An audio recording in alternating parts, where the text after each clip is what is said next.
जय हिंद, नमस्कार प्यारे साथियों, कैसे हैं आप सभी? स्वागत है आप सभी का आपके अपने चैनल टारगेट वाला सुनील में। और आज की वीडियो दिल्ली पुलिस कांस्टेबल के लिए जीके जीएस को तस्तनाबूद करने के लिए कुमार गौरव सर की आ चुकी है मास्टर क्लास 06। जी हाँ साथियों, अगर इस क्लास से आपको बहुत ज़्यादा बेनिफिट्स हो रहे हैं तो आप एक बार कमेंट बॉक्स में ज़रूर बताइएगा, और वीडियोज़ आपको कैसी लगती हैं ज़रूर से कमेंट में बताइएगा। इस क्लास की पीडीएफ आपको हम अपने टेलीग्राम चैनल पर प्रोवाइड कर देते हैं, जिसकी जानकारी मैं आपको वीडियो के अंत में दे दूंगा। सभी साथी वीडियो को कंप्लीट वॉच कीजिएगा ताकि क्लास आपको अच्छे से समझ में आए। और अगर ये वीडियोस आप लोगों को पसंद आ रही हो तो एक लाइक, शेयर और चैनल को सब्सक्राइब करना तो बनता है मेरे दोस्त। तो बिना टाइम वेस्ट किए स्टार्ट करते हैं आज की ये वीडियो। उससे पहले अगर आप चैनल पर नए हैं तो चैनल को कर लीजिएगा सब्सक्राइब। तो आज की जो क्लास है वो कुमार गौरव सर की जो मास्टर क्लास 06 है उस पर ये रहने वाली है। तो इसमें जो आपका प्रश्न नंबर फर्स्ट है, तो आर्टिकल 39 से तो स्त्री और पुरुष जो है समान अवसर मिलेगा, यानी कि स्त्री और पुरुष को समान अवसर यहाँ पर दिए जाएंगे किसी भी कार्य के लिए। उसके बाद है आपका अनुच्छेद 41, ये कार्य के बारे में, शिक्षा के बारे में लोक सहायता उपलब्ध कराएगा। उसके बाद में नरेगा एक्ट 2005 में आता है और 2 फरवरी 2005 को ये लागू हो जाता है। नरेगा एक्ट की जो फुल फॉर्म है वो नेशनल रूरल एम्प्लॉयमेंट एक्ट है, गारंटी एक्ट। नरेगा का नाम बदलकर मनरेगा कब किया गया? तो 2 अक्टूबर 2009 में इसका नाम चेंज कर दिया गया था। इसके बाद में जो अगला पॉइंट है अनुच्छेद 42, ये गर्भावस्था में महिलाओं के लिए प्रसूति सहायता प्रदान करता है। उसके बाद में आपका अनुच्छेद 43 भी, ये 97वें संविधान संशोधन 2011 के द्वारा सहकारी समितियों को जोड़ा गया और सहकारिता वर्ष, क्वांटम तकनीक वर्ष और ग्लेशियर संरक्षण और शांति विकास ये 2025, यानी 2025 को ही कहा गया है। 2025 किसका वर्ष है? सहकारिता का वर्ष है, क्वांटम तकनीक का वर्ष है। उसके बाद में आपका ग्लेशियर संरक्षण वर्ष है और शांति विकास के लिए आपका ये वर्ष है। और 2025 ही आपका क्या है?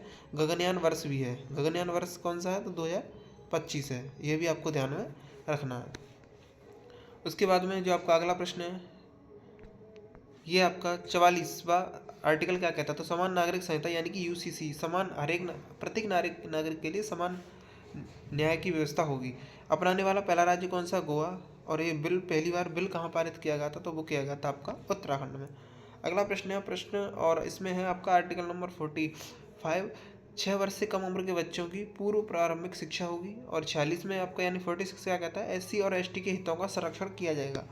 उसके बाद में आर्टिकल आपका 47 और आर्टिकल 47 पोषण का अधिकार देता है, यानी कि मद्यपान सेवन पर रोक लगाता है।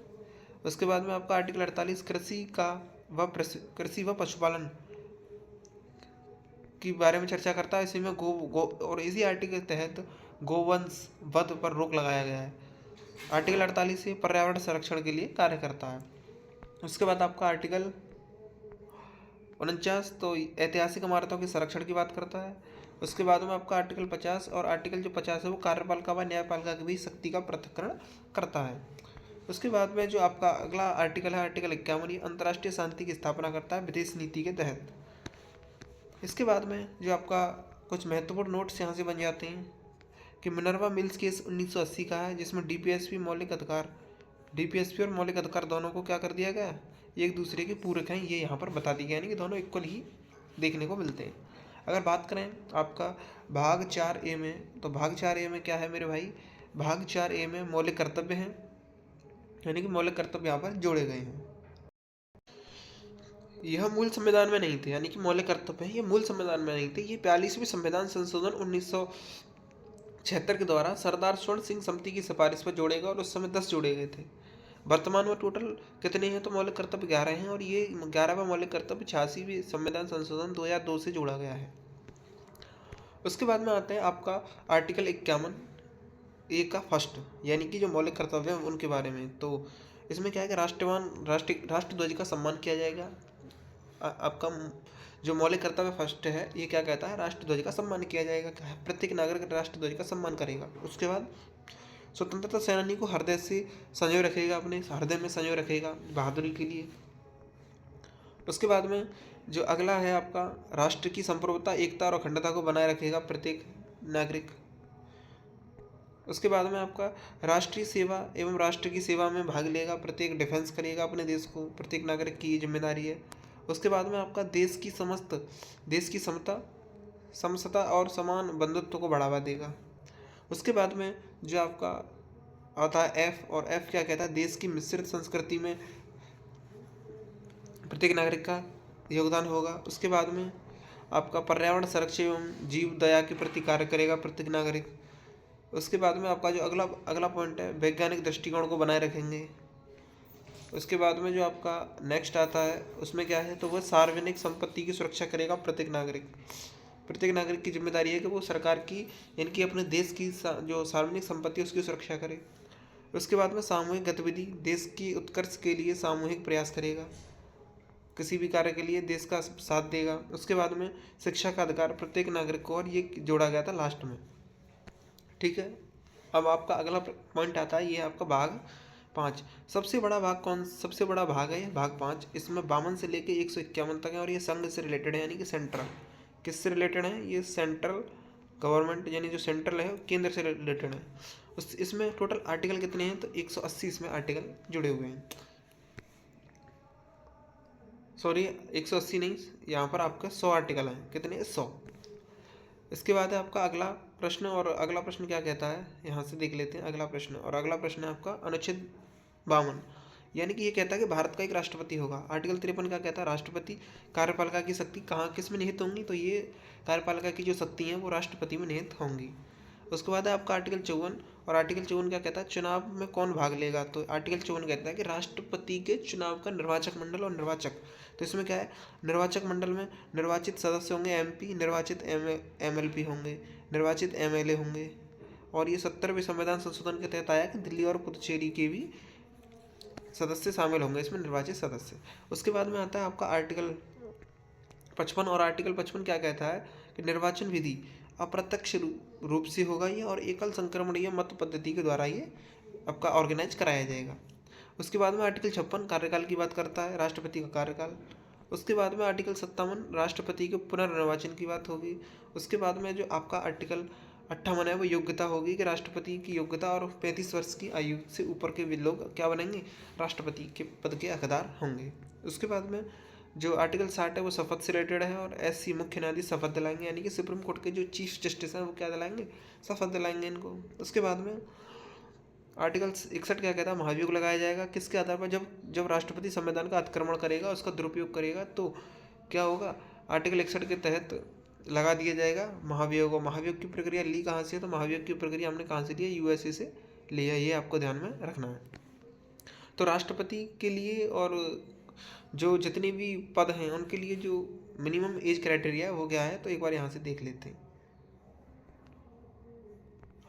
राष्ट्रपति के लिए 35 वर्ष, उपराष्ट्रपति के लिए 35 वर्ष, राज्यपाल के लिए कितना है, 35 वर्ष। वही बात करें पीएम के लिए कितना है, तो पीएम के लिए 25 वर्ष, सीएम के लिए 25 वर्ष, और लोकसभा का और एमपी के लिए कितना है, 25 वर्ष है। तो उसके बाद में राज्यसभा के एमपी के लिए कितना है,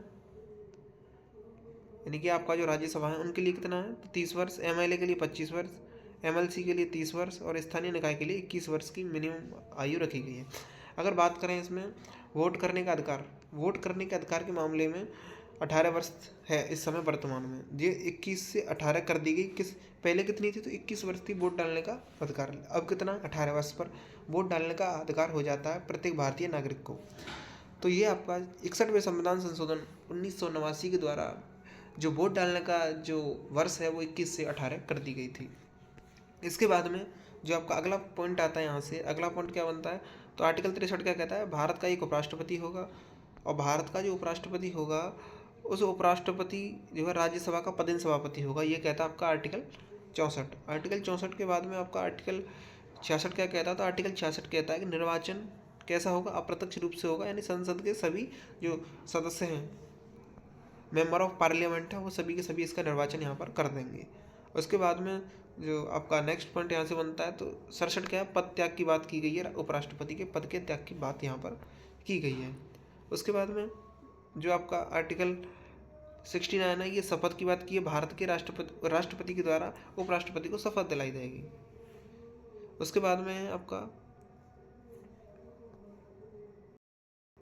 उसके बाद में आता है आपका नेक्स्ट पॉइंट, और नेक्स्ट पॉइंट क्या बनता है, तो नेक्स्ट पॉइंट बनता है आपका आर्टिकल 71, राष्ट्रपति व उपराष्ट्रपति चुनाव विवाद में सुप्रीम कोर्ट निपटारा करेगा इनका। जब राष्ट्रपति और उपराष्ट्रपति के चुनाव में क्या हो जाएगा, विवाद हो जाएगा, तो उसे कौन निपटाएगा, सुप्रीम कोर्ट निपटाएगा। उसके बाद में जो नेक्स्ट पॉइंट बनता है, नेक्स्ट पॉइंट है आपका कि जो राष्ट्रपति हैं, राष्ट्रपति के पास क्षमता यानी मृत्युदंड को माफ़ करने की व मार्शल लॉ को माफ़ करने की शक्ति किसके पास है, तो वह राष्ट्रपति के पास है। आर्टिकल 72 के तहत, आर्टिकल 72 के तहत क्या होता है मेरे भाई, तो राष्ट्रपति किसी भी अपराधी को फांसी को रुकवा सकते हैं और मार्शल लॉ को रुकवा सकते हैं।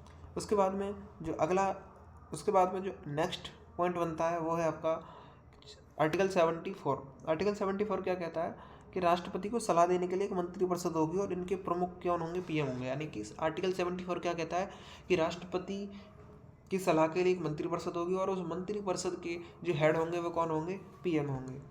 अब बात करें मंत्रिपरिषद के आकार की, तो मंत्रिपरिषद का जो आकार था उसको बढ़ाया गया है 91वें संविधान संशोधन 2003 के द्वारा।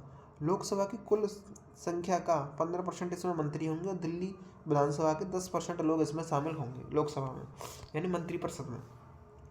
अब बात करें इसी में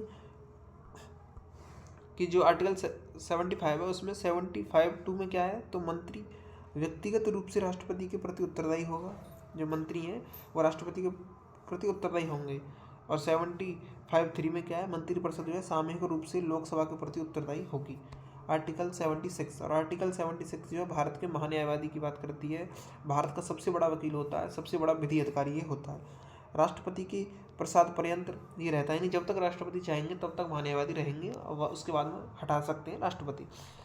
संसद के सदनों में भाग व बहस लेकिन वोटिंग नहीं कर सकते। यानी कि संसद का अगर सदन चल रहा है तो उसमें क्या कर सकते हैं महान्यायवादी, तो उसमें जो है महान्यायवादी बहस कर सकते हैं, लेकिन इनको वोट करने का क्या नहीं है, वोट करने के इनको अधिकार यहाँ पर नहीं दिया गया है भारतीय संविधान में।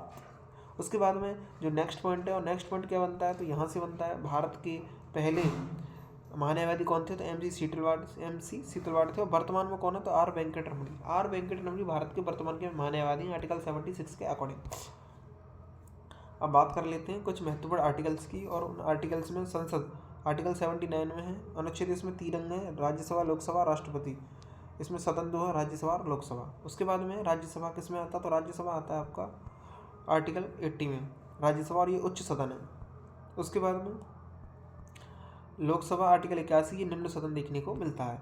104वें संविधान संशोधन से क्या हो गया, 104वें संविधान संशोधन से लोकसभा 2 और लोकसभा क्या 2 इंडियन एंग्लो सीता आरक्षण को खत्म कर दिया गया। क्या सीटों का एंग्लो इंडियन जो सीट थी उनको आरक्षणता को क्या कर दिया, खत्म कर दिया गया, कैंसिल कर दिया गया लोकसभा में 104वें संविधान संशोधन के द्वारा। और विधानसभा में एक भी सीट, इसमें 2 सीट थी, उसमें 1 सीट थी, उसको भी समाप्त कर दिया गया दोनों में, यानी विधानसभा में भी और लोकसभा से भी। अब बात करें राज्यसभा की बैठक कब होती है।